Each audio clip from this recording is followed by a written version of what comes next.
बोलिए श्री नारायण हरि विष्णु भगवान की जय।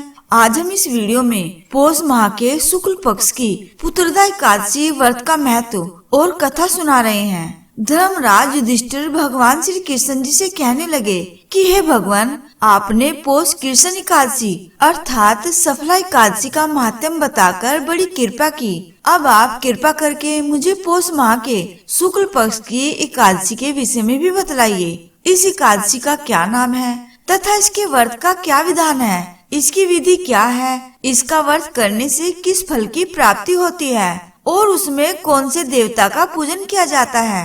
कृपया यह सब विधान पूर्वक कहिए। तब भगवान श्री कृष्ण जी बोले, हे धर्मराज, आपका प्रश्न बहुत ही उत्तम है।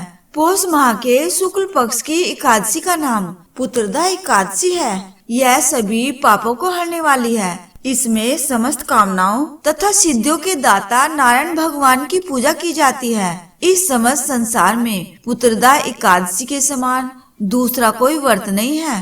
पुत्रदा एकादशी के पुण्य से मनुष्य तपस्वी, विद्वान और लक्ष्मीवान होता है। पुत्रदा का अर्थ है पुत्र देने वाली, अर्थात यह व्रत निसंतान लोगों को संतान प्रदान करने वाला है। पुत्रदा एकादशी का व्रत करने वाले मनुष्य को सुबह उठकर स्नान करना चाहिए। अगर आप संतान प्राप्ति के लिए यह व्रत कर रहे हैं तो पति पत्नी दोनों को यह व्रत करना चाहिए। स्नान के पश्चात पूरे विधि विधान से श्री नारायण हरि विष्णु भगवान की पूजा करें। यदि आप चाहें तो आप मंदिर में जाकर भगवान विष्णु जी की पूजा करें और प्रसाद चढ़ाएं। उसके पश्चात पूरे श्रद्धा भाव से पुत्रदा एकादशी की कथा सुने और फिर भगवान विष्णु जी की आरती करें। पुत्रदा एकादशी के व्रत में रात्रि जागरण का विशेष महत्व है। हे राजन, अब मैं आपको पुत्रदा एकादशी की कथा कहता हूँ, सो तुम ध्यान पूर्वक सुनो।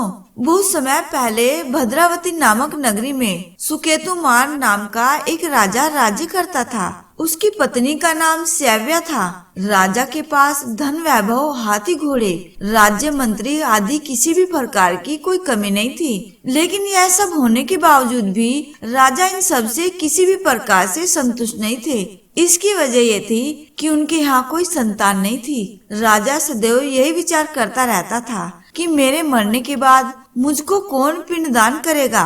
बिना पुत्र के पितरों और देवताओं का ऋण मैं कैसे चुका सकूंगा।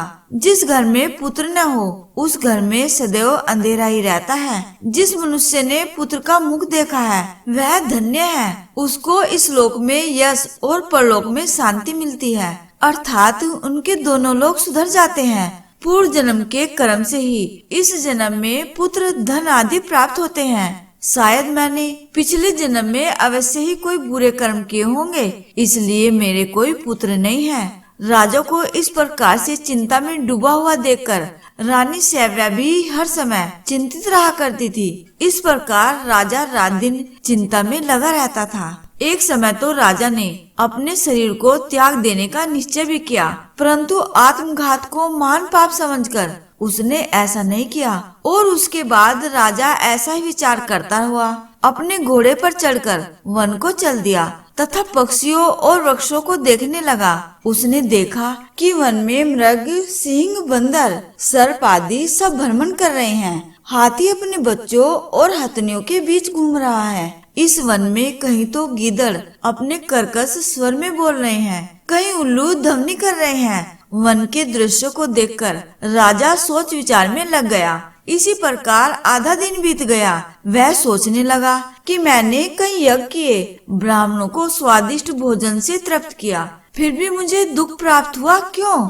अब राजा प्यास के मारे अत्यंत दुखी हो गया और पानी की तलाश में इधर उधर फिरने लगा। थोड़ी दूर पर राजा ने एक सरोवर देखा। उस सरोवर में कमल खिले थे तथा सारस, हंस, मगरमच्छ आदि विहार कर रहे थे। उस सरोवर के चारों तरफ मुनियों के आश्रम बने हुए थे। उसी समय राजा के दाहिनी अंग फड़कने लगे। राजा शुभ शकुन समझकर घोड़े से उतरकर मुनियों को दंडवत प्रणाम करके बैठ गया। राजा को देखकर मुनियों ने कहा, हे राजन, हम तुमसे अत्यंत प्रसन्न हैं। तुम्हारी क्या इच्छा है सो कहो। राजा ने पूछा, महाराज आप कौन हैं और किस लिए यहाँ आए हैं, कृपा करके बताइए। मुनि कहने लगे कि हे राजन, आज संतान देने वाली पुत्रदा एकादशी है। हम लोग विश्व देव हैं और इस सरोवर में स्नान करने के लिए आए हैं। यह सुनकर राजा कहने लगा कि महाराज, मेरे भी कोई संतान नहीं है। यदि आप मुझ पर प्रसन्न हैं, तो एक पुत्र का वरदान दीजिए। मुनि बोले, हे राजन, पौष शुक्ल पक्ष की एकादशी का नाम पुत्रदा एकादशी है। यह निसंतान को संतान प्रदान करती है। आप अवश्य ही पुत्रदा एकादशी का व्रत करें। भगवान की कृपा से अवश्य ही आपके घर में पुत्र होगा। मुनि के वचनों को सुनकर राजा को संतोष हुआ और उसने महल में जाकर रानी सैव्या को पूरी बात बताई। और पुत्रदा एकादशी के दिन राजा और रानी दोनों ने पुत्र प्राप्ति की इच्छा से पूरे विधि विधान से पुत्रदा एकादशी का व्रत किया और द्वादशी को उसका पारण किया। और इसके पश्चात राजा ने मुनियों को प्रणाम किया। कुछ समय बीतने के बाद रानी सैव्या ने गर्भ धारण किया और 9 महीने के पश्चात उनके यहाँ एक अति तेजस्वी पुत्र हुआ। वह राजकुमार अत्यंत सूरवीर, यशस्वी और प्रजापालक हुआ। अब श्री कृष्ण जी बोले, हे राजन, पुत्र की प्राप्ति के लिए पुत्रदा एकादशी का व्रत सर्वोत्तम है। जो मनुष्य पुत्रदा एकादशी के माध्यम को पढ़ता या सुनता है, वह सांसारिक सुखों को भोग कर अंत में उसे स्वर्ग की प्राप्ति होती है। तो इस प्रकार से यहाँ पुत्रदा एकादशी की व्रत कथा पूर्ण हुई। बोले श्री नारायण हरि विष्णु भगवान की जय।